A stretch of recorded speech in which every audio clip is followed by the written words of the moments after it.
Alors, on va passer à la partie questions. Donc, je rappelle encore de vous présenter avant de poser vos questions. Donc, avant de passer le micro à la salle, je voulais remercier Marianne de Keyser qui est arrivée à 1h30 grâce à la CNCF. Donc, elle est très gentille de nous remercier pour les conditions d'accueil. Et cette présentation me fait penser à l'hôpital CHU de Montréal, McGill, avec lequel nous avons une coopération et qui avait avait un gros projet qui est en cours de être mis en déménagement, création d'un nouveau centre pour regrouper ces hôpitaux et donc un déménagement qui est prévu donc au mois de mars. Ils se sont pris il y a une dizaine d'années en créant une commission pluridisciplinaire, 15 spécialités de psychologues, de managers, de toutes les spécialités, organisateurs, architectes et j'en passe. Moi, j'étais fière à chaque fois quand nous étions au Canada, ils nous faisaient des jolies présentations, c'était très bien. Et donc, au final, ils déménagent 5 hôpitaux de la ville, Victoria, Slashine, l'hôpital général, mais au lieu de déménager par service, réorganiser complètement l'hôpital, il y aurait un bâtiment la Chine, un bâtiment Victoria et un autre. Donc, vous n'avez pas parlé de la résistance au changement. Parce que c'est bien d'avoir des projets et de donner quelques lignes ou quelques résolutions, mais après, si l'équipe se braque, comment faire ? Alors, je vais répondre tout de suite. Alors déjà, il y a plein de sujets, même sur des exemples, compte tenu pas forcément certains exemples que j'ai pu citer. Alors effectivement, un des premiers éléments, c'est la résistance au changement. Qu'est-ce qui fait que la résistance au changement peut être levée en partie ? Il y a deux choses dont je n'ai pas parlé. La première, c'est déjà, comme j'ai expliqué, la posture de partage. C'est de comprendre, et je reviens sur l'outil notamment de la matrice des polarités, il n'y a pas que cet outil-là, mais c'est pour refaire le lien avec ma présentation. La résistance au changement, c'est déjà parce que je ne comprends pas. Aujourd'hui, il y a un déficit de sens. Déjà, pour changer, il faut déjà comprendre pourquoi changer. Par rapport à quel est l'intérêt par rapport à ce que je faisais. D'accord ? Donc c'est déjà ce qui n'était pas forcément le cas quand on est sur un management plus directif où il faut appliquer. Donc ça, c'est un des moyens, c'est pas le seul. Deuxième moyen, ce que j'ai pas expliqué, c'est par rapport aux équipes. Aujourd'hui, le changement, c'est le changement viral. On cherche pas à changer toute une organisation. Et merci beaucoup pour la question parce que ça me permet de le préciser. Moi, de plus en plus, sur les organisations qui développent ces nouvelles pratiques, on travaille en projet pilote. Pourquoi ? Déjà, là aussi, dans cette logique de test, d'expérimentation, on travaille en projet pilote. Qui a envie d'eux ? On revient à l'envie. Qui a envie d'eux et à la preuve par l'exemple ?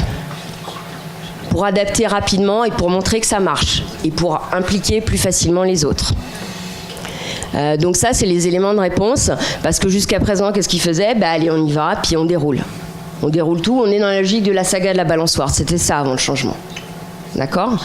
Et donc aujourd'hui, non, en termes de changement, effet viral. Quels sont les nouveaux comportements qu'on veut voir ? On prend des influenceurs, c'est exactement la même dynamique que pour les réseaux sociaux, le changement aujourd'hui, pour justement éviter cette résistance. Qui, dans l'organisation, a envie ? Qui est influenceur ? Qui développe les postures qui peuvent, justement, par capillarité, capter, donner envie à d'autres personnes de faire différemment ? Moi, je vais prendre un autre exemple pour faire beaucoup de sensibilisation à l'innovation, aux postures managériales dans des groupes très contraints. Je ne connais pas aujourd'hui d'univers qui va me dire nous, on peut faire tout ce qu'on veut, tout le monde est contraint. Et donc, le principe, moi, mon principe, et c'est ce qui marche, je peux en témoigner, c'est qui a envie de faire différemment.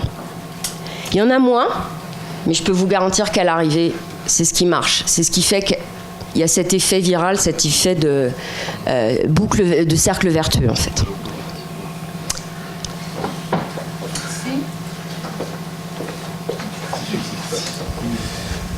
Alexis Thomas, CHU de Nancy. J'avais une question donc pour tirer justement profit de cette incertitude, susciter la créativité et l'imagination. Vous l'avez évoqué, comment les organisations que vous avez pu étudier sont mis en ordre de marche en termes d'organigramme. Donc, est-ce que ce sont des groupes projets pluridisciplinaires qui se créent? Ouais. Exemple de la balançoire ou des projets pilotes dont vous venez de parler, mais qui du coup ont vocation à se dissoudre une fois le projet éteint. Et est-ce que ça signifie la fin des grandes directions fonctionnelles traditionnelles? C'est-à-dire pour une entreprise, direction de marketing, du management, du design, c'est la métaphore de le directeur d'usine de la balançoire qui était en silo et qui aboutissent à un projet raté en 6 mois et maintenant on les réunit ab initio. Est-ce que c'est la création de nouvelles directions, par exemple direction des opérations dans des grosses entreprises ou même dans les hôpitaux aujourd'hui? Et la question subséquente, c'est quid de la hiérarchie, puisque du coup on peut se retrouver avec un chef de projet temporaire à un moment T qui intégrera une équipe en tant que membre du groupe projet sous l'autorité d'un autre chef de projet à un instant T2. Donc voilà un peu les deux questions corollaires qui me venaient.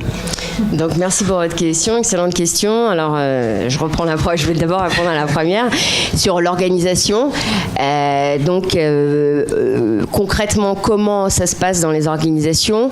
Cette notion d'expérimentation se traduit par ce qu'on appelle, après chaque organisation a sa terminologie, par un lab, une cellule de recherche, lab pour utiliser un terme qui va également évidemment vous parler.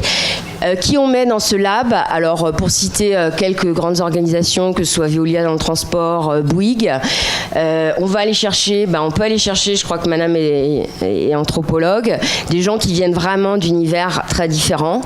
C'est-à-dire qu'on va avoir des ingénieurs, on va avoir des anthropologues, on peut avoir des spécialistes des études qualitatives, des artistes et des personnes de l'organisation. On fait un mixte, en fait, pour réfléchir au projet. Ensuite, en fonction des organisations, soit dans la même cellule, il y a la partie réflexion et de plus en plus on parle dans ces labs, on intègre la notion intrapreneurship. Intrapreneurship, ça veut dire quoi?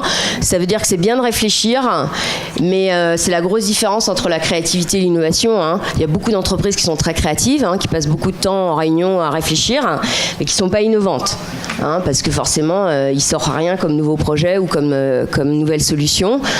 Donc l'idée, c'est quand même de passer évidemment à l'action. Pour passer à l'action, donc il y en a de plus en plus, toujours dans cette même cellule, qui vont soit chercher en interne des personnes qui ont envie justement, qui vont aller chercher l'envie individuelle, de participer au développement de l'organisation et de passer de l'idée à un projet, au business model quelque part. Alors vous allez me dire, qu'est-ce qui se passe avec les autres directions? L'erreur, ça serait de complètement évidemment les squeezer, de les laisser à part. Elles sont intégrées en fonction des étapes d'évolution pour rester au courant, mais à certaines étapes, de façon donc temporaire, d'accord? Et en général, il y a deux options quand le projet sort. Soit le projet est vraiment en rupture et nécessite la création d'une nouvelle business unit. Par exemple, la RATP dispose d'une division qui est chargée de lancer tous leurs nouveaux projets. Soit on considère que finalement, le nouveau projet qui sort peut être réintégré dans une direction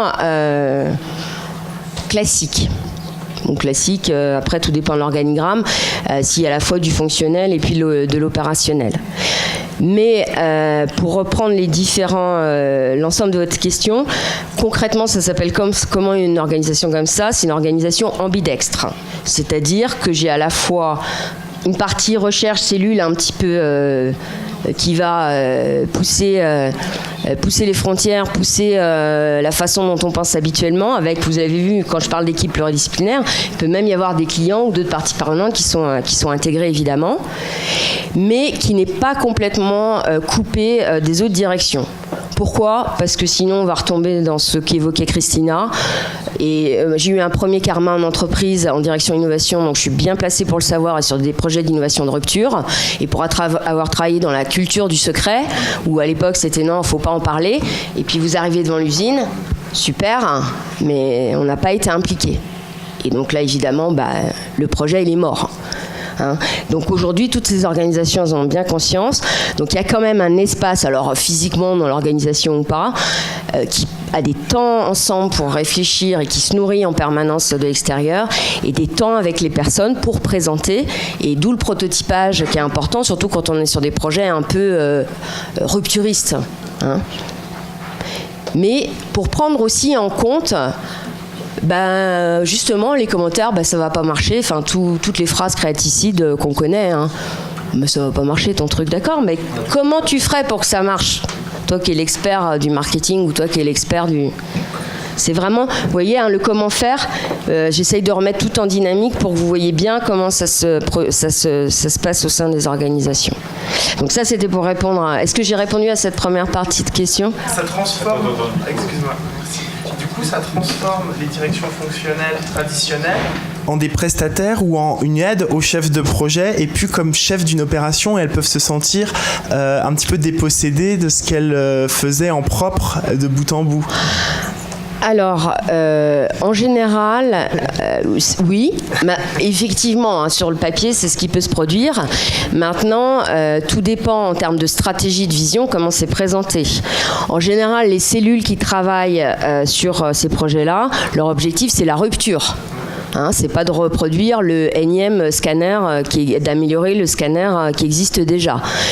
Pour reprendre des exemples type RATP ou toutes les grosses entreprises Veolia, ce sont des cellules qui travaillent en prospective, hein, sur des scénarios à 15-20 ans. On n'est pas sur le produit qu'on va lancer effectivement dans l'année qui vient. Donc déjà, ça permet quand même de bien délimiter les territoires. Qu'est-ce qui fait la résistance au changement ? Qu'est-ce qui fait que quelqu'un se sent agressé ? C'est toujours une question de territoire. D'accord ? Donc évidemment, il faut bien délimiter les territoires et bien expliquer à quel moment que personne n'est exclu des territoires, mais comment chaque territoire nourrit l'autre. Et je reprends mon image d'éléments interdépendants et complémentaires, évidemment.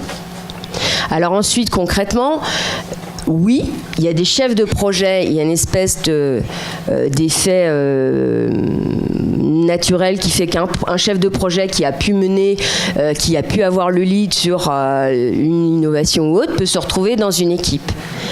Et là, j'en reviens à la sensibilisation managériale et aux postures managériales. Ça ne pose aucun problème si effectivement c'est clair pour tout le monde que le fait que cette personne va travailler en transverse sur un projet essentiel pour l'entreprise ne remet pas en question le fait que moi je suis directeur de telle entité et que moi j'ai une mission clé aussi et contributive pour l'organisation qui est d'assurer la bonne gestion de l'existant. Hein, et donc chacun a une fonction et une contribution. Hein, là où il y a ces notions de résistance au changement, c'est perte de territoire et le fait qu'à un moment, et on est tous pareils. Là on parle d'innovation, mais le sujet il est vraiment universel. C'est qu'à un moment je ne comprends pas, je me sens en phase de défense, je ne comprends pas pourquoi. Donc tout ça, évidemment, alors ça peut être spécifié dans l'organigramme, parce qu'un organigramme, évidemment, c'est signifiant. Hein. Et puis après, pour aller un peu plus loin, déjà, je ne sais pas si j'ai répondu déjà à cette deuxième partie de question. Pour aller un peu plus loin, et vous avez dû l'aborder hier, il y a des organisations qui poussent le management participatif jusqu'à supprimer les managers. En se disant, finalement, tout le monde du jour au lendemain, c'est un peu organique, peut prendre la responsabilité. Au bout d'un moment, quand chacun développe cette autonomie, cette responsabilité, tout le monde a cette intelligence de situation. Pourquoi finalement rester sur un mode d'organigramme classique ? Donc effectivement, alors la suite de l'histoire, moi j'ai ma vision par rapport à ces stratégies-là, mais la suite de l'histoire, c'est qu'en tout cas, les organigrammes s'aplatissent au bout d'un moment. Je pense que c'est plus dur pour nous. Parce que passer à une hiérarchie souple et mouvante, fondée sur une logique métier et projet, dans une structuration de fonction publique qui s'est bâtie sur des corps et des grades auxquels beaucoup restent attachés. C'est pour ça que je pense qu'on aura plus de mal, on le fera plus lentement, même si on s'y met évidemment, que des entreprises dans lesquelles peut-être cette culture-là, parce que c'est un cliché, mais est déjà plus développée. Parce qu'on n'a pas cette logique de corps, de concours, de grades qui fige moins peut-être les choses. Alors, je vous dis pas ça pour vous rassurer, Mais ça va quand même, je pense, vous rassurer. Attention au buzz médiatique. Attention au buzz médiatique avec toutes les entreprises qui mettent en place des organisations plates, etc. Il y en a 10 en France qui le font, il y en a 10 à l'international. D'accord ? Il faut juste remettre les choses en perspective. C'est génial. C'est effectivement l'avenir. Et les démarches participatives sont une étape. Après, il ne faut pas se tromper, c'est qu'à un moment, il y a un homme qui a une vision qui dit on fait comme ça, qui transforme tout. Ce n'est pas le cas de toutes les organisations. Et on sait que ça marche, donc c'est encore... Évidemment, c'est inspirant. Ce que je veux dire, c'est qu'il y a aussi d'autres façons. Parce qu'il y a un contexte qui fait qu'il est ultra contraint. Moi, ce que je vois dans de la sensibilisation ou dans du travail de projet avec, c'est pas les établissements qui relèvent de la fonction publique, mais ça pourrait. Je ne donnerai évidemment pas de nom, où il y a une logique de la hiérarchie. D'accord ? Et à un moment, même si ça va être plus lent, et c'est là, je réinsiste sur ce que j'expliquais, c'est qu'il ne faut pas se tromper dans les messages. C'est un moment, il y a quand même une impulsion stratégique, il y a quelqu'un au top qui dit il faut qu'on change. Il faut qu'on change parce que sinon, de toute façon, on ne sera plus là demain. C'est le marché qui va nous forcer à changer. C'est un peu ça. Donc il y a quand même quelqu'un qui a une vision, donc qui impulse cette dynamique. Ensuite, qui sait que ça va pas être facile. J'ai jamais dit tout ce que je vous ai raconté. Je suis pas en train de vous vendre la solution magique. C'est évidemment pas facile, mais le moyen de rendre facile, c'est justement de voir les stratégies sur des projets plus courts avec des gens qui ont envie, etc. Ces entreprises qui fonctionnent en top-down, en hiérarchique, avec des grades, elles vont utiliser une opportunité. Il y a un projet. Tiens, on a cette contrainte, on se met en mode projet là-dessus, et justement, on teste cette façon de travailler sur ce mode projet-là. Tout en expliquant bien, là aussi, la communication, pourquoi, et je reviens à ce que je mentionnais autour de la matrice des polarités, pourquoi les projets de changement, on peut dire dans 85% des cas, lors de la présentation, s'ils vont marcher ou pas, parce que c'est la communication. Comment je dis les choses, comment je présente les choses, comment j'explique le rôle et la contribution de chacun. Et donc, il y a des organisations qui, elles aussi, ont vécu sur un système très hiérarchisé, avec des environnements très contraints, réglementairement parlant. Donc, autant vous dire qu'elles partent aussi de loin, entre guillemets. Mais moi, ma vision de ces choses, c'est que je me dis, c'est génial d'avoir envie. C'est l'envie qui est le moteur. Et même si dans l'organisation, il y a 400, je vais prendre un exemple, il y a 400 managers, moi ce que je vois, c'est qu'il y a quand même 150 managers qui vont venir et qui vont avoir envie comment ils pourraient faire différemment. Et par rapport à des techniques, il y a une palette. Et c'est toujours pareil, c'est pas d'imposer. Parce que tout le monde a intelligence, ce que je disais, dans les pratiques, je suis sûre que, évidemment, il y a des choses que vous faites déjà. C'est de présenter des palettes, des façons de faire différentes, et que chacun, en fonction de son contexte, de son intelligence des situations, se dise oui, moi j'ai envie de commencer à faire différemment avec ça, parce que je me sens à l'aise et je sais que je vais pouvoir l'utiliser. Donc attention, aux exemples inspirants. Je reviens quand même au contexte effectivement d'incertitude. Aujourd'hui, on ne peut que s'inspirer des cas. On ne peut plus faire du copier-coller sur ce que font nos organisations. Chaque contexte maintenant mérite vraiment d'être pris en considération de façon très, très, très poussée pour adapter.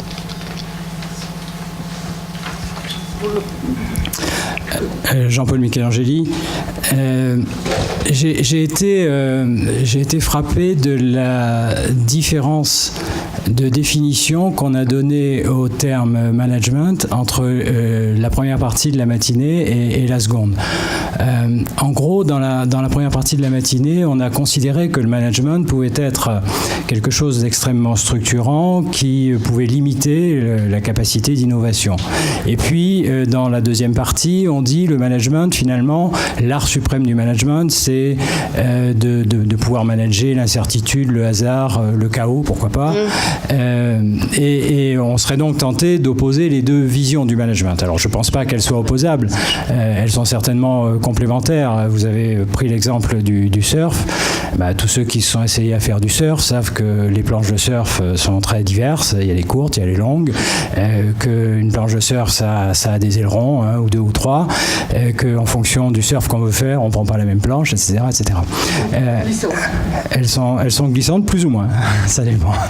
Mais elles sont glissantes, oui. Bon, donc, ceci pour dire que dans tout concept managérial, il va y avoir une partie glissante, comme on le dit, et puis une partie structurante. Et donc, vous avez évoqué une notion d'écosystème, qui est plutôt une notion d'écosystème interne, si j'ai bien compris, c'est-à-dire que la part de chacune de ces parties, la structuration et la capacité de gérer le chaos, se dessine en fonction d'une logique propre de l'entreprise. Et ma question est la suivante. Comment intégrez-vous l'écosystème externe? Est-ce que vous avez travaillé là-dessus? Alors, je vais, sans répondre à la place de Mme Boursier, mais pour moi, nos deux définitions du management sont complémentaires. Moi, justement, je pense que ce qu'expliquait Mme Boursier ce matin, elle parlait du monde top-down, c'est-à-dire, justement, les créatifs, on ne sait pas les gérer dans le monde d'avant, alors que quand on a compris que chacun, alors là, c'est un peu le créatif poussé à l'extrême, mais quand on a compris que chacun avait des ressources, justement, c'est l'intelligence de se dire comment je peux utiliser cette personne de façon différente. Ça, je vous laisserai faire votre réponse après, mais en tout cas, moi, c'est la perception que j'en ai eue, sachant que par opposition, la difficulté aujourd'hui dans les organisations, c'est plutôt justement de développer la capacité à prendre du recul et à être en mode solution des gens plutôt qu'à être ultra créatif. Mais il y a les deux versions. Oui, bien sûr. Alors, si je l'ai évoqué, mais peut-être très rapidement, évidemment, quand j'ai balayé les nouvelles pratiques ensemble, la co-création, quand je parle d'écosystème, c'est avec l'environnement, c'est interne et externe. C'est-à-dire que, alors excusez-moi de parler de mon exemple, mais sur beaucoup de projets, sur des réflexions de nouvelles solutions, vous avez des clients, des fournisseurs ou d'autres personnes de l'écosystème qui sont intégrées dans la réflexion, qui vont ensemble pendant une matinée, une journée, réfléchir ensemble. Mais là aussi, il faut poser des règles, c'est un peu comme les postures managériales, il faut expliquer à tout le monde les règles du jeu. On partage, ce qui est important, c'est de partager parce qu'on a envie de construire ensemble, mais ceci, c'est pour que chacun élargisse son point de vue. Voilà, pour développer des solutions plus pérennes. Et donc après, il existe plein de façons d'intégrer son écosystème avec un leadership plus ou moins ouvert. Je reste dans le domaine de la téléphonie, mais parce que là aussi, il y a beaucoup de communication là-dessus. Il y a des entreprises, s'ouvrir à l'écosystème, c'est aller chercher les startups qui vont leur apporter, parce qu'elles sont justement plus agiles, les dernières innovations. Ça va aller avec mes clients, je mets une plateforme en ligne pour effectivement soumettre une problématique et recueillir des avis en ligne. Mais ça peut se faire de façon physique sous forme d'atelier. Voilà, donc évidemment, le raisonnement, il se fait plus du tout en cercle uniquement à l'intérieur de l'organisation. Alors, je ne sais pas si vous vouliez d'autres exemples, si je réponds bien à votre question par rapport à ça. Oui, ma question, c'est de savoir si vous aviez travaillé sur le sujet. Ah oui, vous intégrez ça. Je l'intègre. Alors, au plus simple, maintenant, ce qui s'intègre dans les réflexions stratégiques, imaginez un codir qui réfléchit sur sa réflexion, sur sa stratégie d'innovation. Au plus simple, c'est qu'on lui met, la synthèse de tout étude des parties prenantes de la perception de tel sujet aujourd'hui. On va dire, c'est au moins la forme la plus simple d'ouvrir sur l'écosystème. D'accord ? Ce qui n'était pas forcément toujours intégré. Avant, les entreprises étaient attends, on est leader sur notre marché, on va réfléchir à ce qu'on pourrait faire. C'est la forme la plus simple. Et après, au quotidien sur les projets, c'est évidemment, alors pas forcément dans toutes les étapes, mais au démarrage, à certains instants clés, là aussi, intégration sous forme de workshop ou en ligne avec tous les outils qui existent aujourd'hui, toutes les plateformes. Donc ça peut aller du crowdsourcing, après il y a plein de modalités différentes, mais oui.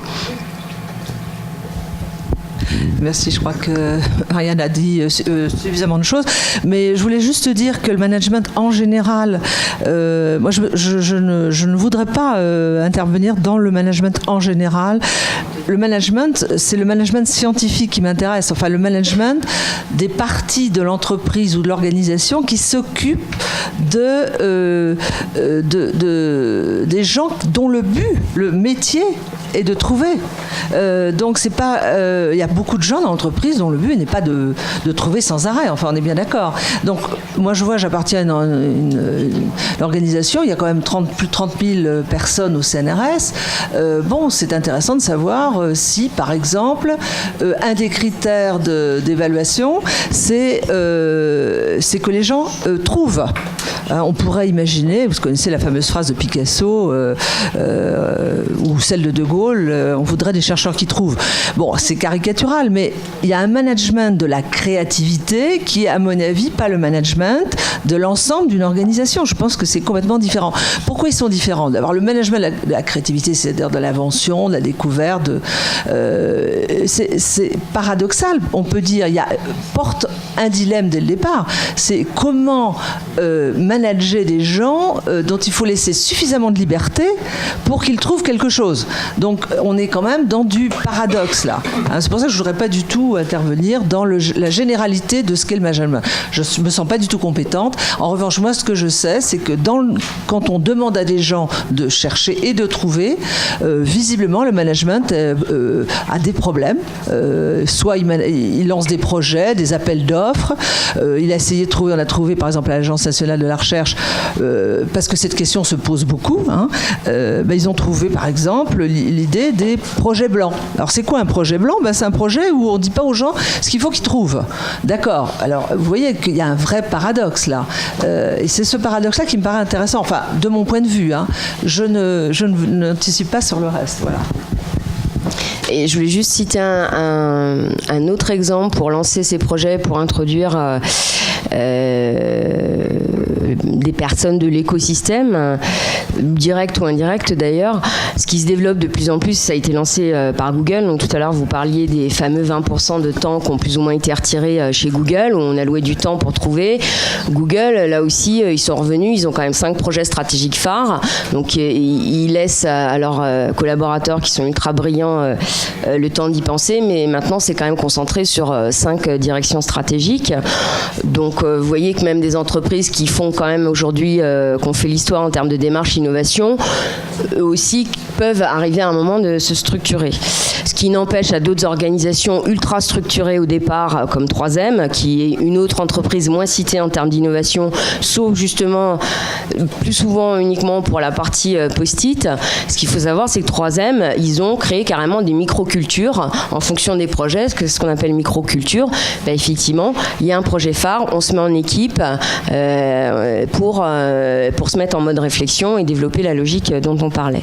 Et dernier élément, et je trouvais ça extrêmement intéressant, j'ai vu que du côté de Strasbourg, mais il y en a certainement qui connaissent mieux que moi dans la salle.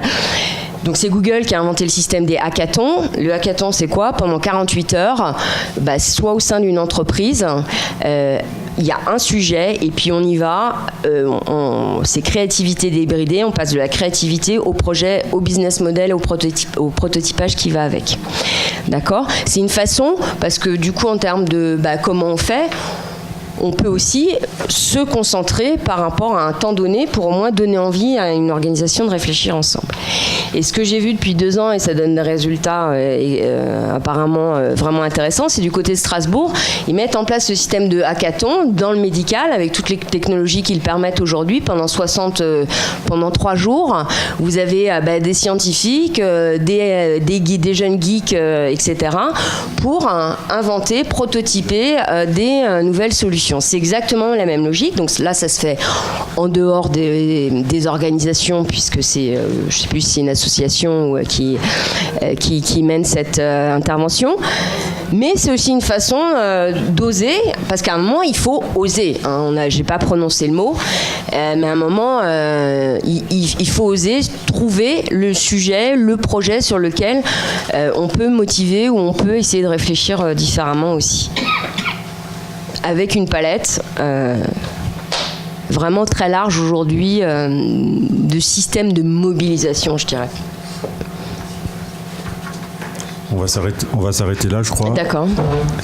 Merci beaucoup, mesdames, pour vos présentations. On se retrouve à 18h ici pour la dernière conférence et à 17h dans la salle de billard pour ceux qui font partie du bureau du GRAF. Je les attends donc à 17h. Voilà. Merci beaucoup. Et à 18h, les tickets Resso pour sortir, c'est Christina qui les a, donc vous lui demandez. Merci, à tout à l'heure. Merci, mesdames.